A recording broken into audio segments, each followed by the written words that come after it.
two direction you can go. One is to end up in teaching, and one is to be a practitioner, a professional. So you have to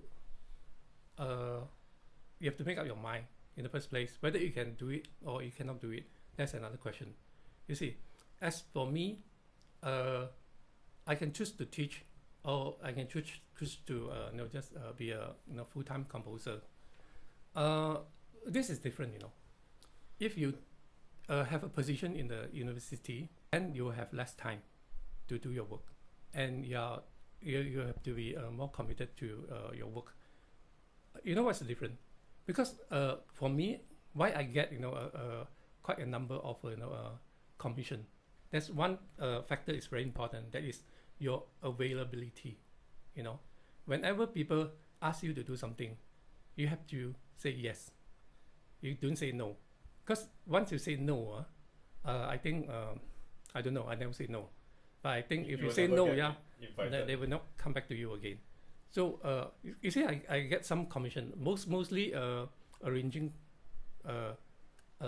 commitments. Like, once the Hong Kong Chinese Orchestra asked me to do something, they say, okay, we have this concert. Can you arrange for us, say like 10 pieces, and then orchestra pieces, and then you have to finish it within a month. I say yes. Wow. Okay. And then after that, I got a bit panic, because a month for 10 including the copy part. Nowadays you arrange work for orchestra. Not only you have to come up with a full score, you have to come up with all the parts. Yeah. So 10 for 1 month, let's say 30 days. So you have to finish one in 3 days. The score, you have to finish the score first, and they sometimes provide you with some sound material.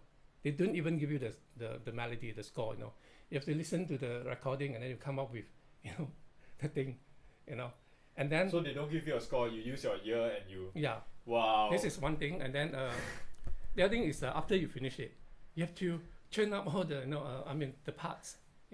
That take up some time. The parts sometimes take more time than to arrange. I can arrange very fast. Within half a day I can do it.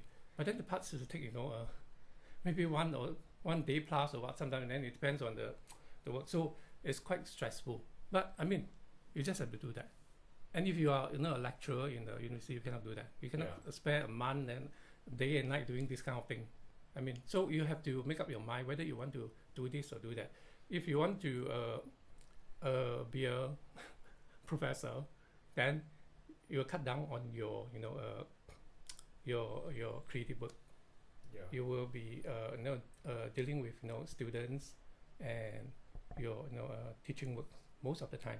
Yes. But if you want to be a professional composer, you have to live another type of life. Maybe your income may not be so consistent, so certain, but then you're likely to get more jobs. Some years ago, I went to 3 junior college they have MEP program, the RI, the TJC, and the ACJC. I think these 3. And then I discovered that those people, those students will show me their work lah. I think in RI, some students show me about they are doing like a string quartet, and some more classical type, and some are more contemporary. So I asked them a question: do you know this instrument? And you write for classical style? Do you learn your 4-part harmony and things like that? And I think most of them are quite lacking in that training. That's quite surprising. You just do do it out of your natural talent. That's not the right way, because you are not like in our time. We have no choice. We just have to do whatever we can. We teach ourselves. But now that you have all this facility, why you don't teach your student properly? Yeah. That's how I feel. Okay. And you're too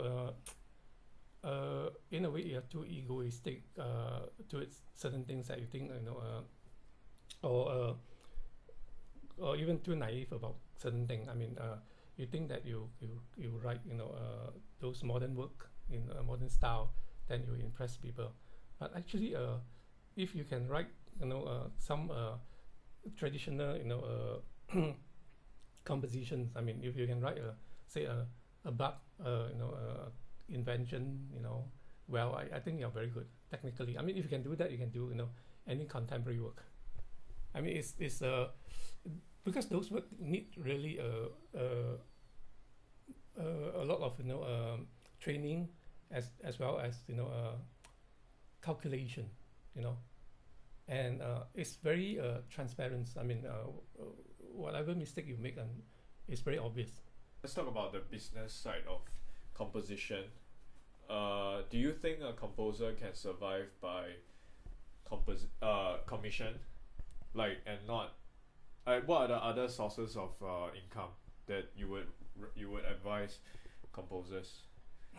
I think very few composers can survive on composition. Yeah, because money is a very important issue that we cannot. Especially nowadays. I mean, during my time, maybe I still can. No, I don't think I really can. Depends on solely writing or arranging music. Although I get quite a bit of commission, but it still cannot keep me going like that. I have to do some other things like teaching.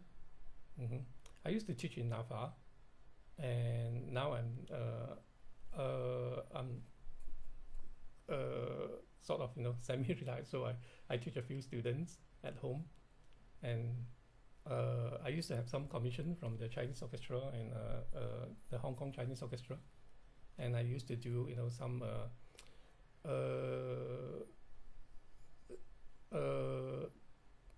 I used to be like a panel of judges of when they do auditions, the Hong Kong Chinese Orchestra and the Singapore Chinese Orchestra.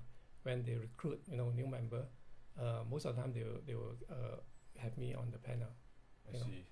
And I write. I also written a lot of audition piece, sight reading, and set piece for those recruitment exercises. Okay. You have to like what you do. If you choose this path, and since you want to do this, try and do your best. I mean, you will get the reward, which is good for me. I mean, they extended 1 year so that I do a double degree, and when the head of the conservatory, the principal or whatever, interview me, because he have to talk to me. He say, are you sure you want to do this? He say, he asked me, when you go back to Singapore, if you pursue a career in composition, can you survive? I say I never thought of anything to survive. I just want to do this. I like to do this. I think I can do this well, and then so that's my attitude. I think if you want to do something, you don't think of your future. Actually, you just think of what you like. Of course, this is not a very good advice, lah. But I think you need that kind of passion, and that kind of attitude towards what you really think that you want to do.